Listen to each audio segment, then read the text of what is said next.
Hello friends, welcome to online lecture series. I am Prakash Virja and now start the chapter number 7 elasticities in question number 4. 5 mark question છે 12 સાયન્સમાં પણ આવતો અને આમાં પણ repeat થયો છે. રેડી સેમ ટુ સેમ છે બટ 5 માર્ક છે. તમારે એમાં 3 માર્કનો પૂછાય, આમાં 5 માર્કનો છે. બધી એ જ વસ્તુ છે અને શોર્ટ એકદમ અને પૂછાય છે ઘણીવાર. ઓકે, એટલે ધ્યાન દેવાનું છે. તો આપ્યું છે કે સ્ટ્રેસ સ્ટ્રેન ડાયાગ્રામ, મતલબ સ્ટ્રેસ અને સ્ટ્રેનનો એક ગ્રાફ છે. એ ગ્રાફ આપણે દોરવાનો છે, એમાં નામ નિર્દેશ કરવાનો છે અને પોઈન્ટનું આપણે નીચે લખાણ કરવાનું છે. મતલબ થોડુંક સમજાવવાનું છે કે આ આટલા એરિયાને કે આ પોઈન્ટની આ વસ્તુ કહેવાની છે. રેડી? તો ખાલી ગ્રાફ દોરવામાં તમને માર્ક નહીં મળે, એમાં નામ નિર્દેશ પણ ફરજિયાત છે અને નીચે લખાણ પણ ફરજિયાત છે. તો જોતા જઈએ કે relation between stress and strain, બે વચ્ચે એમાં સંબંધ શું છે સ્ટ્રેસ અને સ્ટ્રેન. તો if V plot a graph between stress and strain, a curve obtained is shown is the figure, the plot is called stress strain diagram. તો અહીં તમને આકૃતિ મતલબ ગ્રાફ છે, એમાં તમને આપેલું છે સ્ટ્રેસ અને સ્ટ્રેનનો ડાયાગ્રામ. તો પહેલા તો એ ધ્યાન દેવાનું કે કઈ અક્ષ ઉપર કઈ રાશિ આવશે.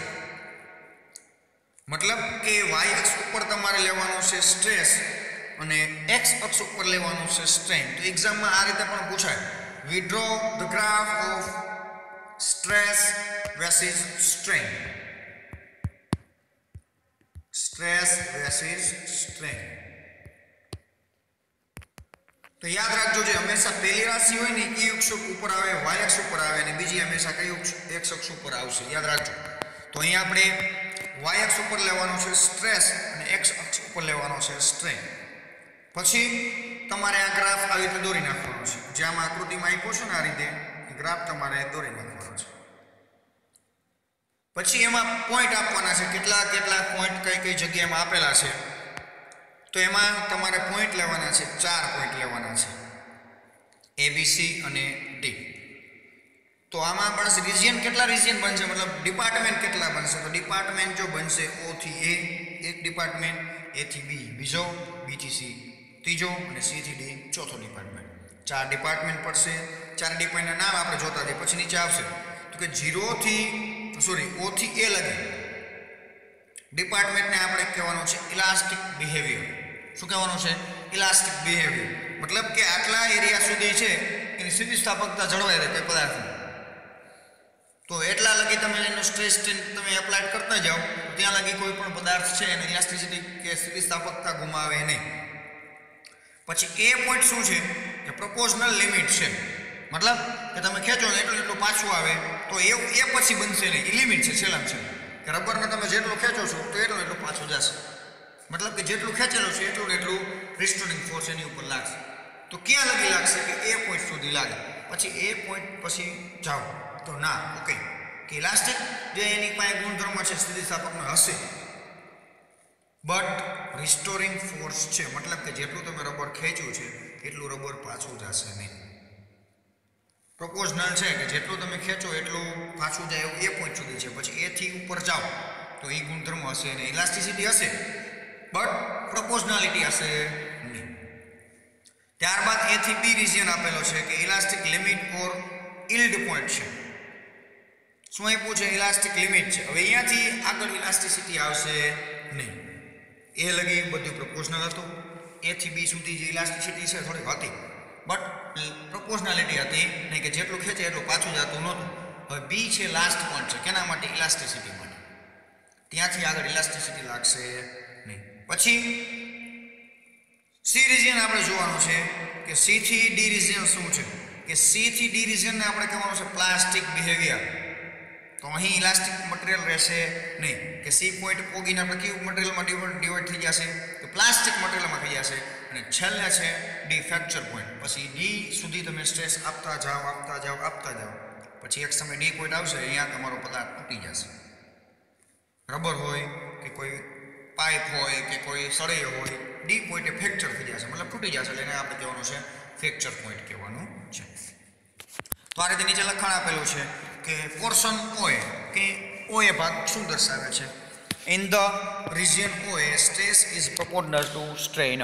કે અહીં ઓ એ રિજિયનમાં છે, સમપ્રમાણમાં છે બંને, કે જેટલો તમે સ્ટ્રેન આપો છો એટલા જ પ્રમાણમાં સ્ટ્રેન વધે છે, જેટલા પ્રમાણમાં સ્ટ્રેન વધારો છો એટલા જ પ્રમાણમાં સ્ટ્રેસ વધે છે, એકબીજાના સમપ્રમાણમાં છે. રેડી?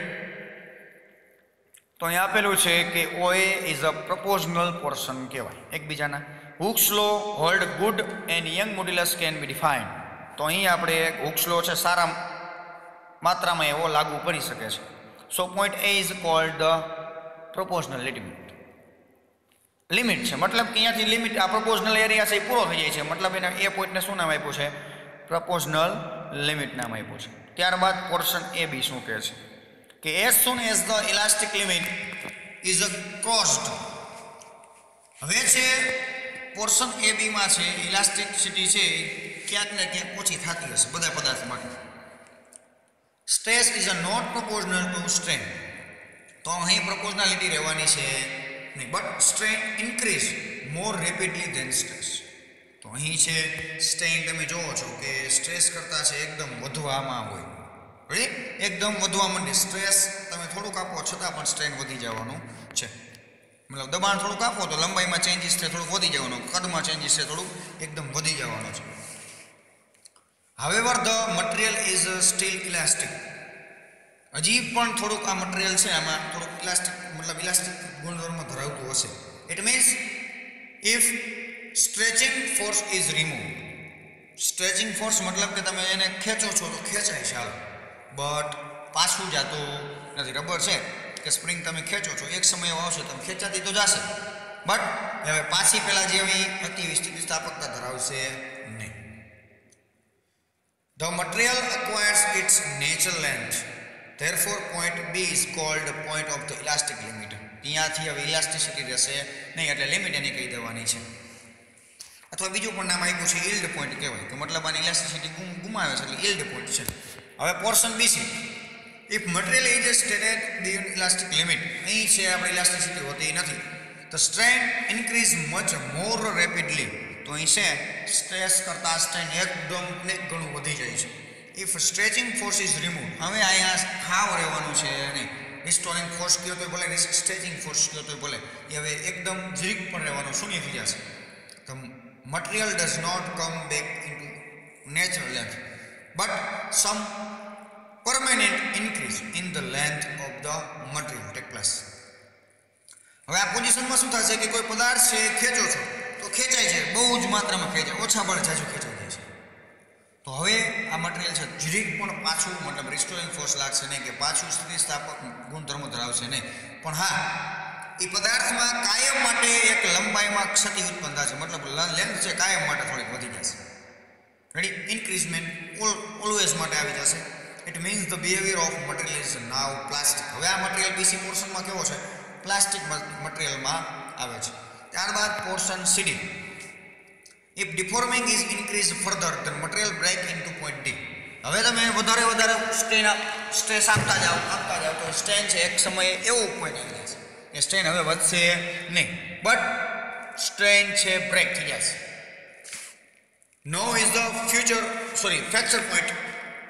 ફ્રેક્ચર એટલે તૂટી જવું, તો એવો પોઈન્ટ આવશે કે જે સ્ટ્રેસને કારણે જે પદાર્થ છે તૂટી જશે, પછી હવે લાંબો થશે નહીં. The stress corresponding to this point is called breaking stress. Breaking એટલે તૂટવાના દબાણના પોઈન્ટને એને ફ્રેક્ચર પોઈન્ટ પણ કહી શકાય અથવા બ્રેકિંગ સ્ટ્રેસ પણ કહી શકાય.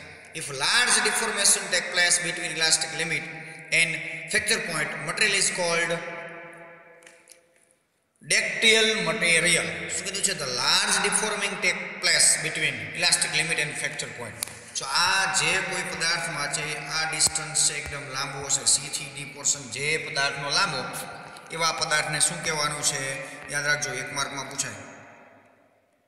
ડેક્ટાઇલ મટીરિયલ કહેવાય. રેડી? ત્યારબાદ if material break soon after the elastic limit is crossed is called brittle material. શું કહેવાનું છે? કે if material breaks soon after the elastic limit, elastic limit પછી સીધો જ પદાર્થ તૂટી જાય, પ્લાસ્ટિક મટીરિયલમાં રૂપાંતર થતો નથી, તો એવા મટીરિયલને પણ શું કહેવાય છે? યાદ રાખજો, બે નામ અલગ અલગ છે.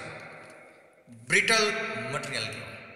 પેલું બ્રિટલ કહેવાય અને પેલું ટેક્ટાઇલ મટીરિયલ કહેવાય, સોરી ડેક્ટાઇલ મટીરિયલ. ઓકે, હવે આપણે જોશું આ સ્ટ્રેસ સ્ટ્રેનનું ડાયાગ્રામ અહીંયા પૂરો થાય છે. તો ધ્યાન દેજો, આ એમપીક્યુ જેવો ક્વેશ્ચન છે 5 માર્ક માટે. અને ત્યારબાદ હવે જોશું પોઈઝન રેશિયો, જે તમારા પ્રેક્ટિકલ આવે છે, પણ લોકડાઉનના કારણે પ્રેક્ટિકલ તમે કરી શકવાના નથી, એટલે આપણે થિયરિટિકલ જ સમજવાનું પડશે. ઓકે, તો આપણે નેક્સ્ટ લેક્ચરમાં જોશું પોઈઝન રેશિયો.